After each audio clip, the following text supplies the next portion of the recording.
까지 같이 읽어보겠습니다. 시작. 예수께서 성령의 능력으로 갈릴리에 돌아가시니 그 소문이 사막에 퍼졌고 진이 그 여러 회당에서 가르치심에 뭇 사람에게 칭송을 받으시더라. 예수께서 그 자라나신 곳 나사렛에 이르사 안식일에 늘 하시던 대로 회당에 들어가사 성경을 읽으려고 서심해 선지자 이사야의 글을 들이거늘 책을 펴서 이렇게 기록된 데를 찾으시니 곧 주의 성령이 내게 임하셨으니 이는 가난한 자에게 복음을 전하게 하시려고 내게 기름을 부으시고 나를 보내사 보루된 자에게 자유를 눈먼 자에게 다시 보게 함을 전파하며 눌린 자를 자유롭게 하고 주의 은혜의 해를 전파하게 하려 하심이라 하였더라. 책을 덮어 그 맡은 자에게 주시고 앉으시니 회당에 있는 자들이 다 주목하여 보더라. 이에 예수께서 그들에게 말씀하시되 이 글이 오늘 너희 귀에 응하였느니라 하시니. 아멘. 자, 오늘 말씀 이렇게 읽어봤는데요. 지난 시간까지 우리 예수님이 받으셨던 세 가지 시험에 관해서 우리가 살펴봤습니다. 자, 예수님께서 이 성령에 이끌려서 며칠을 금식하셨죠? 40일을 금식하셨습니다. 40일을. 그래서 그때에 마귀는 세 가지 시험을 했는데 예수님은 다 그 시험을 이겨내셨습니다. 예수님께서 겪으신 이 모든 일들은 세상을 구원하시는 구주로 이스라엘 앞에 나타나서 그의 일을 시작하신 것을 뜻하는 동시에 이 일들은 앞으로 그리스도께서 행하실 일 그리고 그의 전생의 성격을 미리 보여주는 것이었다. 그렇게 말씀드렸습니다. 그러니까 예수님이 시험에 이기신 것은 이제 앞으로 예수님이 시험에 다 이기실 것을 보여주신 것이고 그리고 또 죄와 사망 가운데 죽어가는 자들 시험과 또 유혹에 넘어진 자들을 구원할 수 있는 그 메시아로서의 모습을 보여주셨다는 것입니다. 그래서 이제 오늘 본문에서는 예수님이 그런 승리자로서 마귀의 권세에 대해서 승리한 자로서 그의 일을 이제 시작하시게 되는데 자, 오늘 본문 읽은 본문 중에서 14절에 보니까 예수께서 성령의 능력으로 갈릴리에 돌아가셨다 이렇게 말씀하고 있죠. 성령의 능력으로 돌아가셨다. 그러니까 예수님께서 갈릴리로 돌아오시는 길에 구체적으로 무슨 일을 하셨는가 뭐 정확하게 기록이 되어 있지는 않지만은 자, 성령님의 권능으로 돌아오셨다 하셨으므로 분명히 성령님의 능력이 어떤 형태로든 역사하여 나타났다는 것을 우리가 짐작할 수가 있습니다. 자, 그 결과 그 소문이 갈릴리 주변 지역으로 퍼져 나갔습니다. 자, 그런데 예수님께서 성령의 권능으로 행하사 모든 사람들에게 관심을 불러일으키신 그 사역의 형태는 무엇이었는가? 주로 말씀을 가르치신 일이었다는 것입니다. 예수께서 여러 회당에서 가르치시니 모든 사람이 그를 칭송하더라. 자, 물론 마태복음 4장 23절에서는 예수께서 온 갈릴리를 다니시며 그들이 회당에서 가르치시며 천국 복음을 전하시고 또한 모든 백성들의 질병과 고통과 연약한 것을 고치셨다. 그렇게 말하고 있습니다.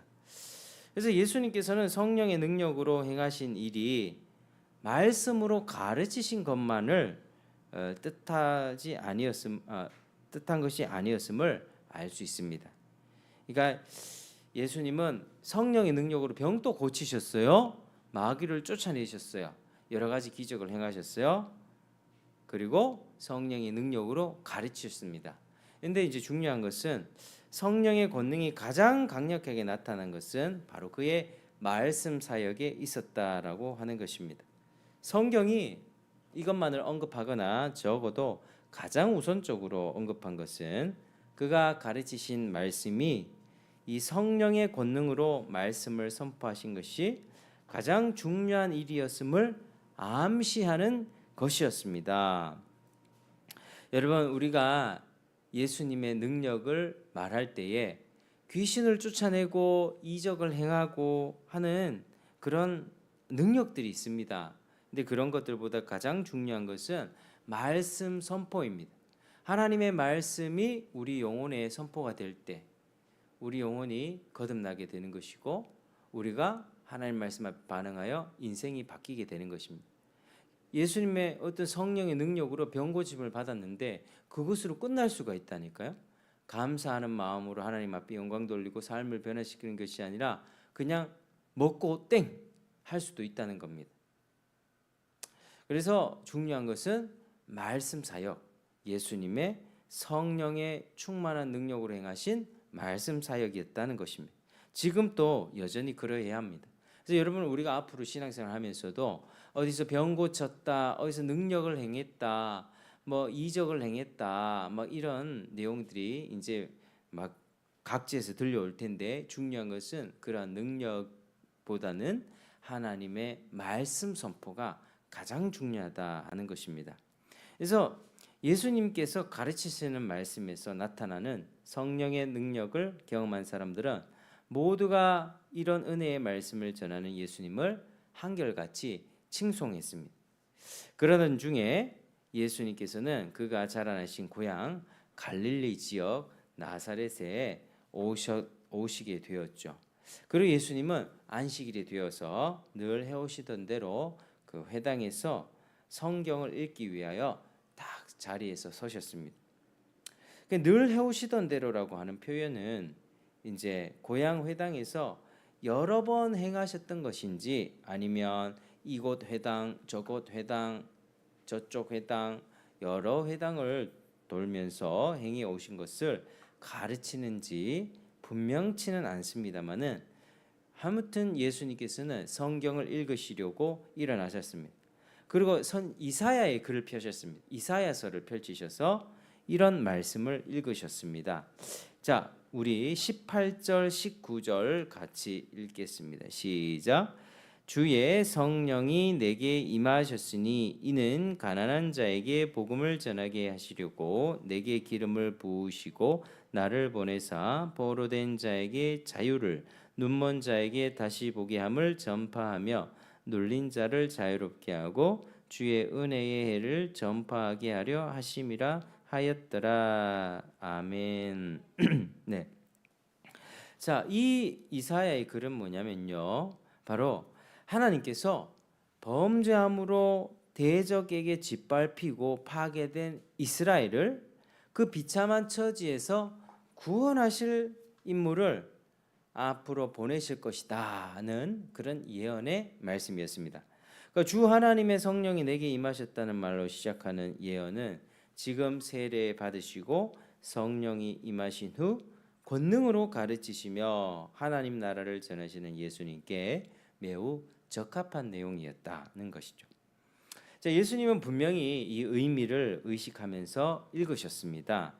예수님이 이사야 예언을 읽으심으로써 자기 자신에 대하여 선포하며 알리셨습니다. 자, 이 예언을 조금 풀어서 설명해 본다면 이렇게 말할 수도 있습니다. 여러분 잘 들어야 됩니다. 내게 성령이 임한 것은 하나님께서 나에게 기름을 부으사, 즉 하나님의 메시아로 세우사 가난한 자들에게 복음을 전하게 하려 하심이라. 가진 것이 없는 사람들, 하나님 앞에 아무것도 내어놓을 것이 없어서 가난한 자들, 돈이 없어서가 아니고 명예와 권력이 없어서가 아니라 하나님 앞에 자신을 의롭다고 내어놓을 수가 없어서 가난한 사람들, 자신에게 참된 의가 없어서 굶주리고 목마른 자들, 이와 같이 영혼이 가난한 자들에게 복된 소식을 전하도록 나를 보내신 것이다. 이 심령이 깨어진 자들, 자신의 죄와 악독함 때문에 마음이 깨어지고 찢어지고 무너진 사람들, 이 더러운 죄인이 어떻게 의에 이를 수 있을까? 절망 가운데서 안타까워하며 울부짖는 자들, 이런 불쌍한 자들의 마음을 싸매어 고치시고 위로하시기 위해서 하나님께서는 나를 보내신 것이다. 뭐 이런 맥락에서 말씀하신 거예요. 그 복된 소식의 내용은 사로잡힌 자에게 해방을 선포하는 것이요, 얽매인 자에게 노임을 선언하는 것이다. 이 얽매임은 누가 잡아두어서 갇힌 것이 아니요, 인간적으로 육적으로 얽매이는 갖가지 얽매임이 아니라 하나님으로부터 멀어지게 하여 그로부터 끊어지게 하며 그를 거스려 범죄함으로 영적 생명에서 끊어지게 하는 죄의 세력에 얽매이되 소망 없이 영원히 죽어 하나님의 진노 아래 갇혀 있는 얽매임이니라. 하나님의 은혜는요, 이런 죄의 속박에서 자유하게 하시며 날마다 양심을 찌르는 고통에서 노임받게 하시며 끊임없이 유혹하고 협박하여 죄에 몰아넣는 마귀의 세력에서 노임받게 하실 그런 은혜입니다. 계속해서 좀 풀어서 더 설명하면, 하나님께서 허락하신 복된 땅 에덴에서 삶의 터전을 잃어버리고 은혜로 베푸신 것들을 죄로 팔아 탕진하고 이제는 살 길이 없어서 죄의 노예가 되어 사는 비참한 자에게 이제는 희년이라 기쁨의 해라 선포하시고 하나님과의 복된 생명의 교제로 다시 돌아가라 선언하시기 위해 그리스도를 보내신 것이라. 이 티끌과 제 가운데 앉아서 자신의 비참한 영혼을 슬퍼하며 그렇게 근심하던 너희를 위로하기 위하여 메시아를 보내신 것이다. 자신의 죄와 비참한 영적 상태를 슬퍼하며 통곡하는 자들에게 슬픔의 상복 대신에 기쁨의 기름으로 그 얼굴을 윤택하게 하시고 절망으로 꺼져가는 영혼 대신 찬송의 옷을 입히시기 위해 나를 보내신 것이다. 그런 뜻입니다. 이 말씀을 다 읽으신 후에 예수님께서는 책을 덮으시고 그 맡은 자에게 주시고 앉으셨는데, 그때 모든 사람들이 그를 주시하고 있었습니다. 예수님을 쳐다보고 있었다는 거죠. 이 말씀은 절망적이고 비참한 상태에 있는 그 이스라엘에게 너무나도 중요한 말씀이었기 때문입니다. 그들의 유일한 희망, 그들이 하나님의 백성으로서 삶을 지탱할 수 있는 유일한 소망이요 의지할 지주였기 때문입니다. 아직도 이스라엘의 소망을 기다리는 자들, 아직도 믿음을 저버리지 않고 하나님의 도우심을 기대하며 기다리던 그 경건한 이스라엘이 붙잡고 있던 마지막 소망이었기 때문입니다. 자, 놀람과 기대의 찬 시선. 그러나 과연 이 예언이 실현될 수 있을까? 오늘 이분의 입을 통해서 다시 선포된 옛 선지자의 말씀이 우리에게 어떤 의미를 가지게 될 것인가? 기대와 의심과 또 불안이 섞인, 그러나 무언가 심상치 않은 일이 일어나고 있음을 직감한 시선으로 이 무리들은 예수님을 쳐다보았던 것입니다. 그래서 이러한 예수님께서는 이들의 심정을 아시는지 모르시는지 예수님께서 오늘 이 성경이 너희 귀에 응하였느니라고 하시면서 너희가 기다려온 복된 예언의 말씀이 성취되었다라고 엄숙히 선언하신 것입니다. 예수님에게 성령이 임한 것은요, 바로 이 예언을 성취하기 위한 것이라는 뜻이었습니다. 지금 예수님께서 성령의 권능으로 행하시는 이 일이 바로 이 예언을 이루는 것이다, 그 말씀입니다. 자, 예수님은 그렇게 이사야의 예언을 이루기 위해 오셨습니다. 죄와 사망 가운데 멸망할 수밖에 없는 죄인들을 풀어주시고 자유케 하기 위하여 오셨습니다. 특별히 예수님께서 19절에 주의 은혜의 해라고 얘기하죠. 은혜의 해는 뭘까요? 한번 따라 하시겠습니다. 희년, 구약의 희년입니다. 희년은 이 50년마다 매 50년마다 실시되는 절기였는데, 이때는 뭐냐면요, 모든 땅의 경작이 중지가 됩니다. 일하는 사람 노동이 그치고요, 사람들이 자기 고향집으로 돌아갑니다. 그리고 빚이, 그동안 빚졌던 빚이 다 탕감이 돼요. 얼마나 기쁜 날일까요? 노예들이 어떻게 되는 날? 자유를 얻게 되는 날. 노예들이 자유인이 되는 날, 해방의 날이었습니다.